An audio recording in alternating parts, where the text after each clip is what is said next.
अस्सलाम वालेकुम हाज़रीन ऐं नाज़रीन। ड्रामा सीरियल ग़ुलाम हुसैन जी दोस्तो एपिसोड अॼु राति अचणी आहे। अॼु राति ताईं अगरि एपिसोड ग़ुलाम हुसैन जी ना आई पोइ दोस्तो तव्हां सम्झो ग़ुलाम हुसैन ड्रामो बि बंदि थी वियो। पोइ तव्हां इन ड्रामे जो आसिरो लाहे छॾियो ऐं उन सां गॾु केटिरनि वारनि जो ॿियो ड्रामो राबेल अचण वारो आहे, जेको अब्बास गुल ओडाणे जो ड्रामो आहे, उहो बि केटिरनि वारनि जो आहे।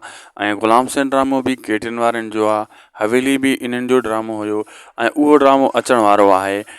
हीअ अगरि अॼु राति ताईं अची वियो त ठीकु, न त पोइ दोस्तो ऐं सुभाणे राति खां पोइ तव्हां उन ड्रामे जो आसिरो कजो। सुबुह साझर ताईं तव्हांजो इंतज़ारु करे सघो था। ठीकु आहे दोस्तो, हीउ बहितरीनु ड्रामो हुयो ग़ुलाम हुसैन। इन जी एपिसोड अचणु खपे 51 ऐं 52, न त सुबुह ॿिए ॾींहं ताईं। पोइ दोस्तो अगरि ना आयो आसिरो पोइ हिन हफ़्ते तव्हां लाहे छॾियो। हिन हफ़्ते ताईं अगरि ना ज़ाहिर थियो पोइ उहो अब्बास गुल ओडाणे जो ड्रामो राबेल ज़बरदस्तु आहे, उन खे ॾिसणो पवंदो ऐं उहो तमामु जल्द ऑन एयर थियण वारो आहे। जेकाबाद में उनजी शूटिंग हली रही आहे।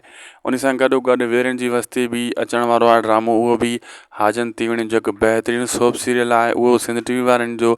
ऐं दो ड्रामो हिकु वॾो बहितरीनु दो ड्रामो सोप सीरियल आहे, उहो तव्हांखे ख़बर आहे कंहिंजो आहे। मां ॿुधायां तव्हांखे, उहो मिरान टीवी वारनि जो असद कुरैशी उन में मेन कैरेक्टर आहे। ॿिया वॾा अदाकार आहिनि, साईं निसार शाह, अहमद अली शेख, मीर।